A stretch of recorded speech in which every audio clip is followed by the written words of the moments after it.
एक विधवा महिला अपने 5 साल के बच्चे को साथ लेकर के प्रयागराज, जहां महाकुंभ लगा हुआ है, शाही स्नान के लिए जाती है।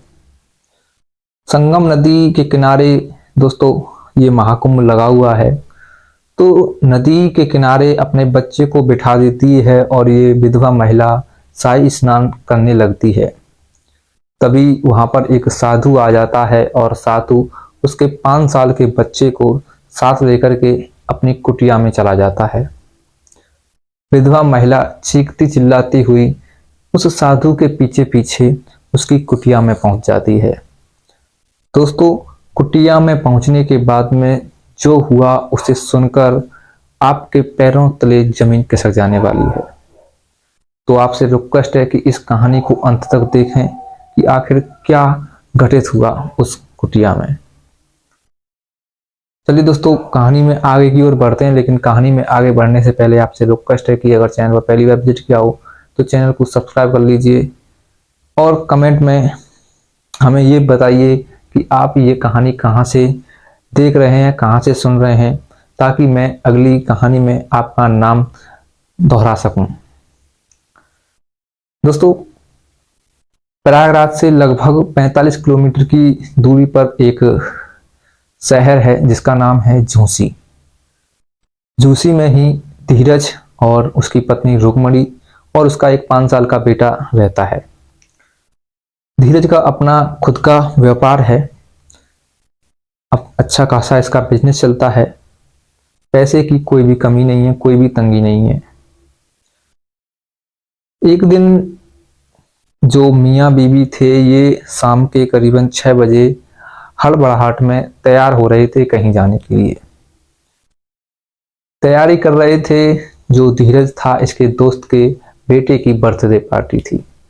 करीबन शाम 6 बजे का समय था। ये नहा धो रहे थे, अपना सब अच्छे से नहा धो लेते हैं और अपनी गाड़ी में बैठ कर के झूसी से लगभग 5 किलोमीटर दूर दूसरे शहर के लिए रवाना होते हैं। दोस्तों, जैसे ही वो रोड पर निकलते हैं तो जो धीरज था इस पर इसके दोस्त का फोन आता है कि दोस्त अभी तक नहीं आया।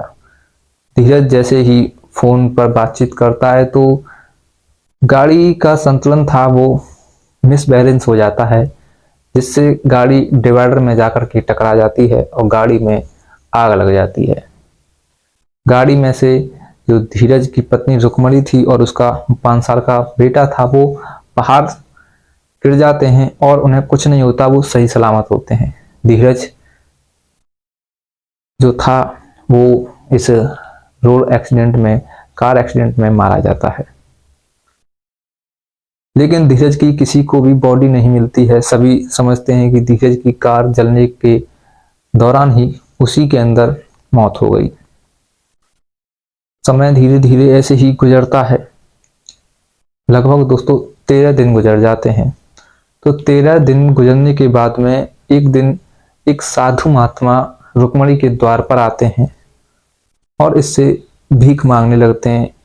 रुक्मणी बाहर निकल कर आती है। रुक्मणी से कहता है वो साधु, महाराज हमें बहुत तेज भूख लगी है, कुछ खाना खाने के लिए दे दो। दोस्तों, रुक्मणी अपने पति के गम में बहुत ही ज्यादा उदास थी, तो वो साधु महाराज से कहती है कि देखिए साधु महाराज, घर में कुछ खाने के लिए है नहीं, मैं तुम्हें कुछ पैसे देती हूँ, तुम इनसे अपना कुछ कर लेना। साधु महाराज कहते हैं कि हम इन पैसों का क्या करेंगे, पैसों से भूख नहीं मिट सकती है, अगर तुमने कुछ बनाया हो खाने के लिए तो हमें वो दे दो। रुक्मणी उससे बार बार कहती है कि महाराज जी मैं आपको पैसे दिए देती हूँ, तुम इन पैसों से बाहर जो कुछ भी है समोसा कचौड़ी खा लेना। तो फिर साधु उससे कहता है कि नहीं, मुझे पैसे नहीं चाहिए।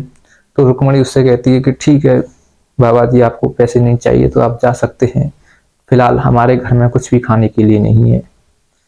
अब साधु महाराज जैसे ही वहां से चलने लगता है तो वो रुक जाता है और फिर रुक करके दोबारा रुक्मणी के पास आता है और उससे बोलता है कि बेटी, तुम्हारी उम्र अब अभी कुछ ज्यादा तो लग नहीं रही है, फिर तुम ये विधवा का भेष धारण किए क्यों हो? क्या कोई हादसा हुआ था तुम्हारे पति के साथ में जो तुम इतनी कम उम्र में विधवा हो गई? दोस्तों ये बात सुनकर के रुक्मणी की आंखों से आंसू आ जाते हैं और वो उस बाबा से कहती है कि हाँ गुरुजी, अभी 13 दिन पहले ही मैं विधवा हुई हूँ, 13 दिन पहले ही मेरे पति का स्वर्गवास हुआ है एक कार एक्सीडेंट में। दोस्तों इतनी बात सुनने के बाद में जो साधु था वो रुक्मणी से कहता है कि देखो बेटा, जो भाग्य में लिखा हुआ होता है वो सबको भुगतना पड़ता है। शायद तुम्हारे भाग्य में यही लिखा हुआ था कि तुम 5-6 वर्षों का रिलेशनशिप ही रख पाओ अपने पति के साथ में, लेकिन होता सब भगवान की मर्जी से ही है। लेकिन अब तुम अपने पास्ट को भूलो और अपने फ्यूचर की सोचो।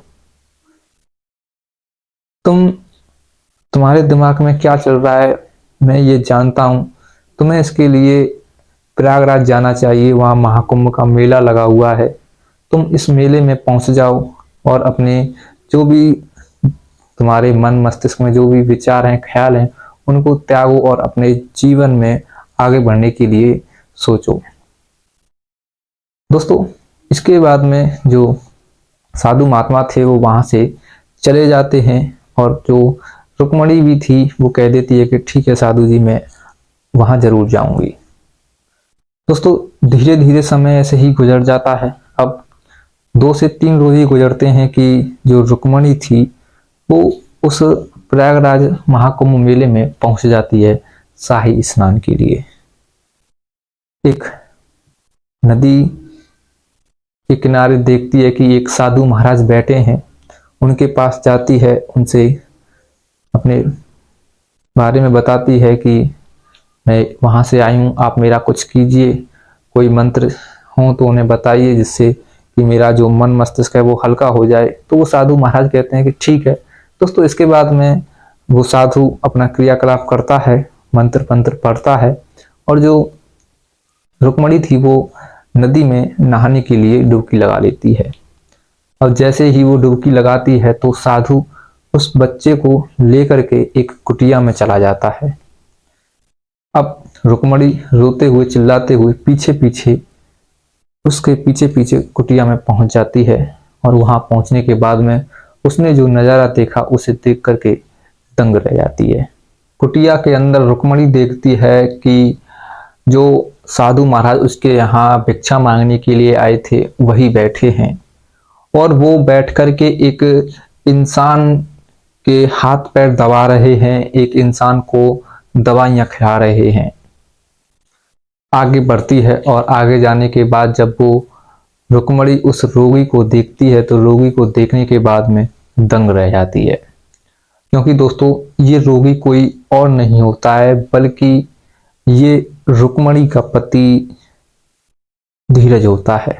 धीरज को देखने के बाद इसकी आंखों से आंसू छलक जाते हैं और ये तुरंत धीरज के पास बैठ जाती है और चीखने चिल्लाने लगती है।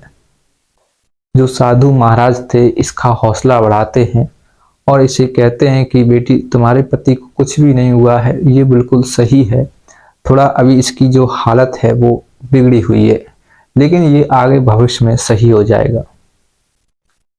दोस्तों इसके बाद में जो रुक्मणी थी वो उन साधु महाराज के पैरों में पड़ जाती है और उनसे कहती है कि मैं आपका शुक्रिया अदा कैसे करूं, मुझे तो खुद भी नहीं पता है, लेकिन आप मुझे ये बताइए आपको ये जो मेरे पति हैं धीरज, ये आपको कहाँ मिले थे, कैसी हालत में मिले थे?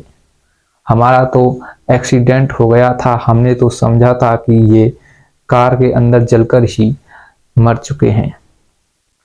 साधु महाराज फिर रुक्मणी को बताते हैं कि देखो रुक्मणी, जब तुम्हारा एक्सीडेंट हुआ था तो वहां पर कोई भी नहीं था, केवल गाड़ी ही जल रही थी, पुलिस अपनी चेकिंग कर रही थी, हम कुंभ मेले की तरफ आ रहे थे, ऊपर हाईवे पर गाड़ी जल रही थी, लेकिन हाईवे के नीचे तुम्हारे ये पति जो थे पड़े हुए थे, ये झाड़ियों में थे और हमने इन्हें देखा तो इन्हें देख करके अपने साथ ले आए, क्योंकि हमने समझा था कि अगर पुलिस के पास हम इन्हें लेकर के जाएंगे तो पुलिस हमारे कुछ कर सकती है हमारे साथ में, इसीलिए हम इन्हें पुलिस के पास नहीं लेकर के गए।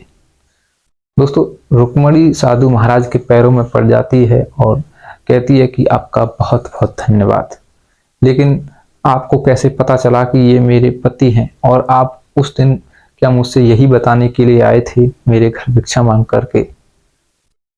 साधु महाराज कहते हैं कि वो तो सब ईश्वर की लीला है, कहाँ किसको कहाँ भेजना है। मुझे तो एक्चुअली में पता ही नहीं था कि ये धीरज तुम्हारा पति है। जब मैं उस दिन तुम्हारे घर गया था तो मुझे बिल्कुल भी अंदाजा नहीं था, लेकिन जब मैं लौट रहा था तो मेरा ध्यान तुम्हारे पहनावे पर गया कि इतनी अवस्था में तुम विधवा का चोला क्यों पहनी हुई हो। इसीलिए मैंने तुमसे कहा था कि तुम कुंभ के मेले में आओ शाही स्नान के लिए। दोस्तों, रुक्मणी साधु के पैरों में पड़ जाती है और पैरों में पड़ करके उनका बहुत ही ज्यादा अभिनंदन करती है, शुक्रिया अदा करती है। धीरे धीरे समय ऐसे ही गुजर जाता है दोस्तों। अब शाम होते होते जो धीरज था, इसे थोड़ा बहुत होश आने लगता है। फिर जो रुक्मणी थी वो धीरज को अपने साथ ले जाती है और इसका एक हॉस्पिटल में इलाज करवाती है। दोस्तों, हॉस्पिटल में इसका जब इलाज चलता है तो 4 से 6 दिन गुजरने के बाद में ये पूरी तरह से स्वस्थ हो जाता है। स्वस्थ होने के बाद में धीरज, रुक्मणी और उसका बेटा दोबारा से महाकुंभ में पहुंचते हैं, और महाकुंभ में पहुंचने के बाद में ये उस बाबा को ढूंढते हैं। लेकिन दोस्तों, बार बार प्रयास करने के बाद भी रुक्मणी को और धीरज को वो बाबा प्रयागराज में उस महाकुंभ में कहीं पर भी नजर नहीं आता। ये देख करके, ये सोच करके रुक्मणी दंग हो जाती है कि आखिर वो बाबा गए तो गए कहाँ। अब रुक्मणी घुटनों के बल बैठ जाती है और भगवान की ओर देखते हुए, आसमान की तरफ देखते हुए उनका बहुत ही ज्यादा शुक्रिया अदा करती है।